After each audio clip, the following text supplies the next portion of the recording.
Добрый день, дорогие друзья!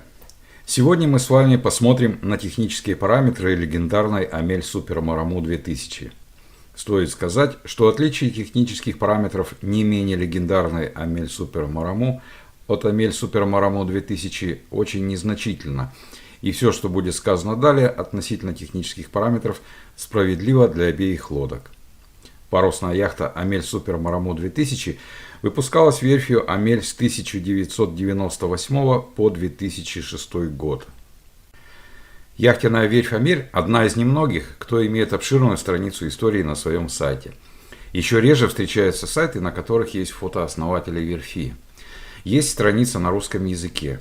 Сайт истории Амель очень хорош, и для тех, кто хочет подробно с ним ознакомиться, я даю ссылочку под видео. Итак, краткая история верфи Амель. Основателем верфи, как вы знаете, является Анри Амель, настоящее имя которого Анри Тонет. Он родился 16 апреля 1913 года и с раннего детства увлекался парусным спортом и парусными лодками.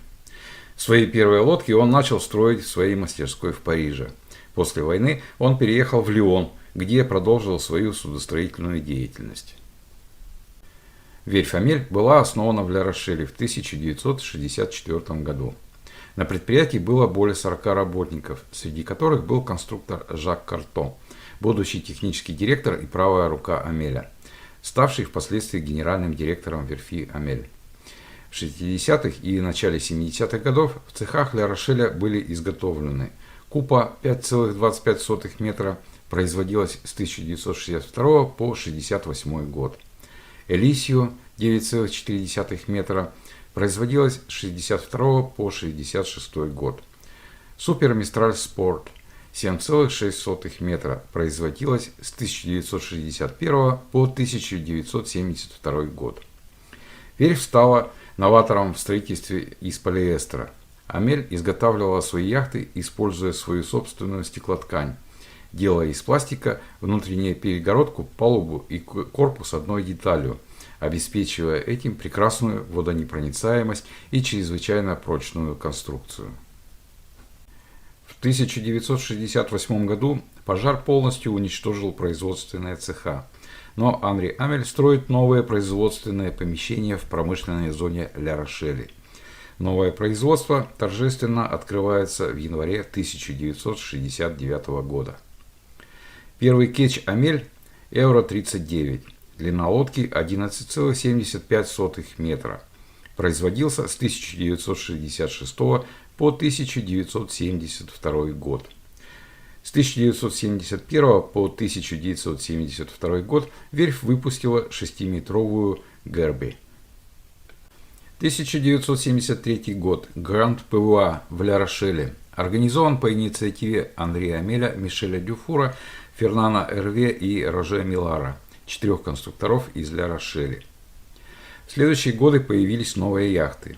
Монгу 15,82 метра производилась с 1979 по 1989 год. Шарки 11,95 метра производилась с 1979 по 1989 год. Марамю 13,8 метра производилась с 1978 по 1989 год. В 1979 году генеральным директором становится Жак Карто. В 1983 году Мишель Боннето избирается генеральным директором. С 1985 по 1991 год верфь выпускает 10-метровую Фонгу. В 1983 году первые парусники оснащаются системой парусных скруток Амель. Далее следует Сантура 14 метров, производилась с 1989 по 1997 годы. Супер Мараму 16 метров, производилась с 1988 по 1998 год.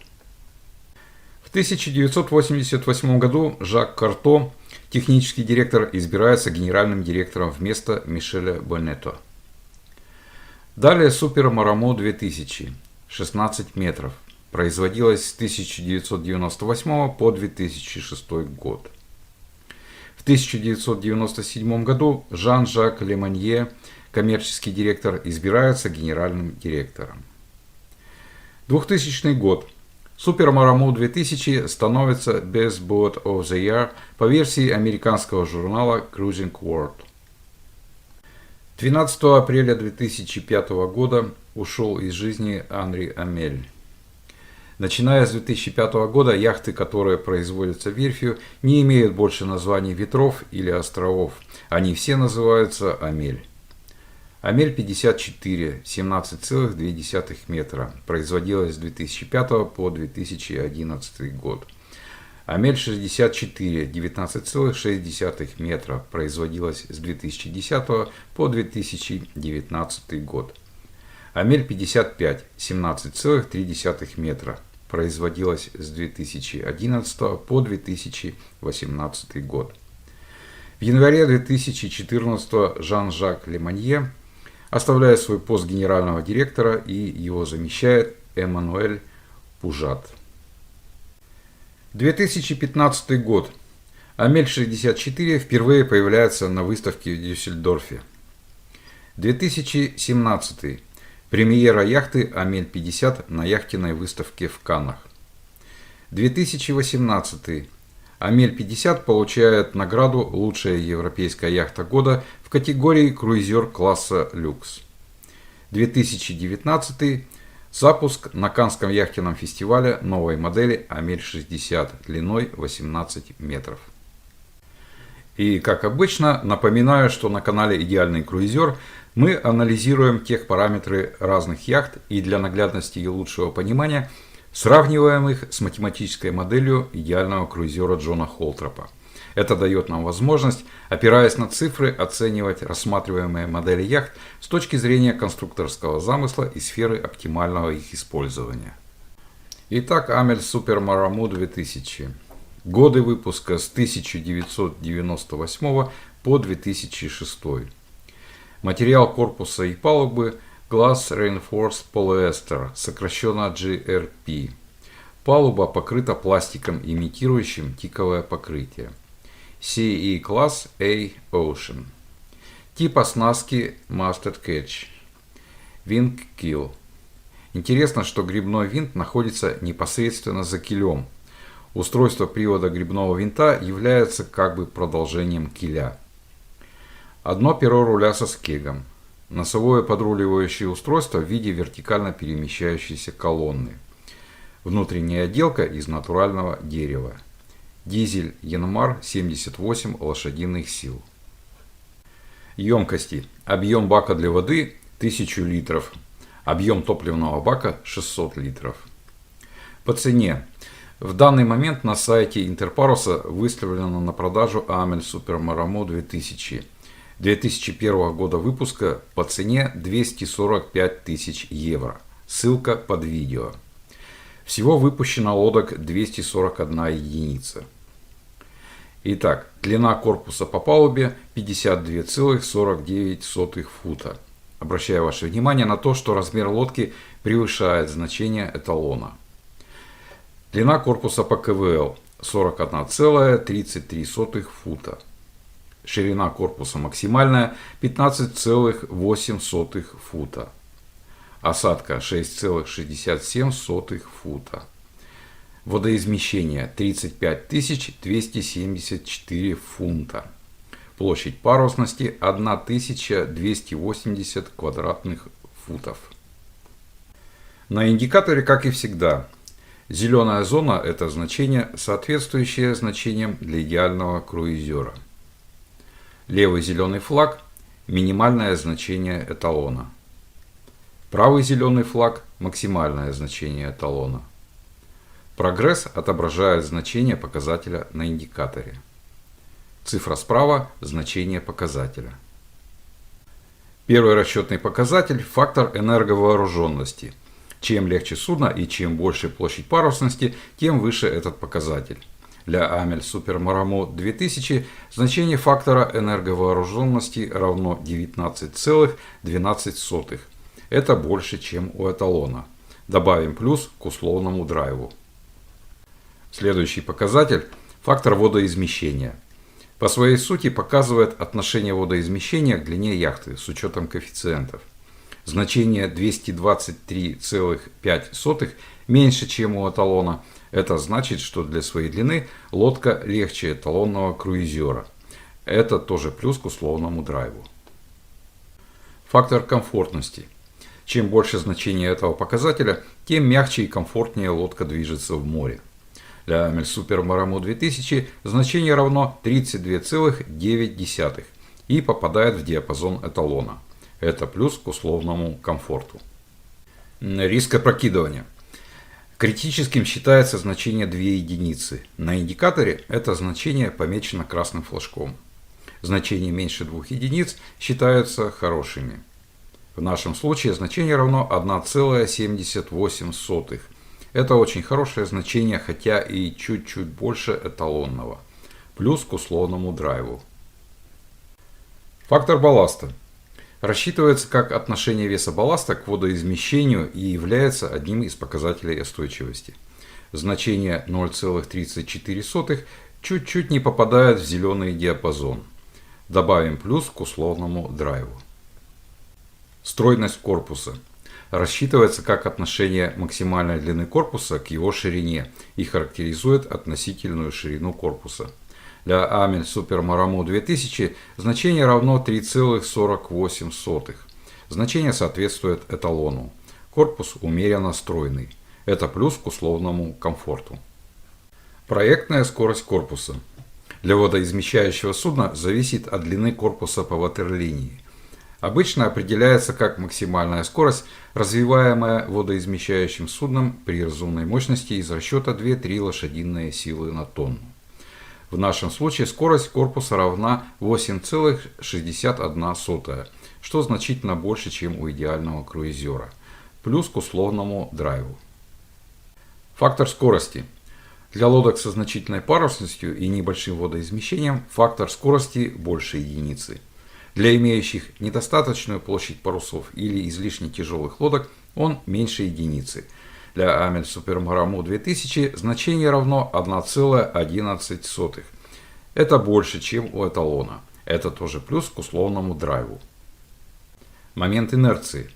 Чем выше значение момента инерции, тем выше сопротивление раскачивающим усилиям. Для нашей лодки значение равно 2 401 776,89 фунта на фут в квадрате. Конечно же, это плюс к условному комфорту. Период бортовой качки. Чем устойчивее судно, тем меньше у него период бортовой качки. У валких судов большой период бортовой качки, у устойчивых малый. В нашем случае период равен 3,84 секунды. Значение соответствует идеальному круизеру. Добавим плюс к условному комфорту. Показатель устойчивости. Остойчивыми считаются лодки со значением до 1 единицы, валкими со значением более 1,5 единиц. Значение 0,83 меньше, чем у эталона. Лодка остойчивая, плюс к условному драйву. Ускорение бортовой качки. Значение до 0,06 G – это значение, практически не оказывающее влияния на человека. Свыше 0,06 G считается нежелательным для крейсерских яхт. Свыше 0,1 G начинается недомогание.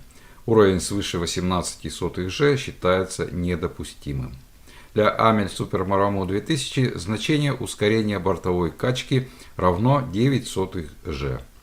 Это неплохое значение, хотя и попадает в диапазон значений, нежелательных для крейсерских яхт. Подведем итог по Amel Super Maramo 2000. Рейтинг по набранным баллам 8,6. Шкала Comfort Drive говорит нам, что лодка достаточно комфортная и в то же время достаточно быстрая. Лодка не тяжелая для своего размера. Имеет достаточно парусов. Отличный фактор комфортности. Отличное значение риска опрокидывания. Корпус умеренно стройный, что характерно для круизеров. Большое значение фактора скорости говорит о хорошем скоростном потенциале лодки. Период бортовой качки отлично. Лодка остойчивая. Неплохое значение ускорения бортовой качки.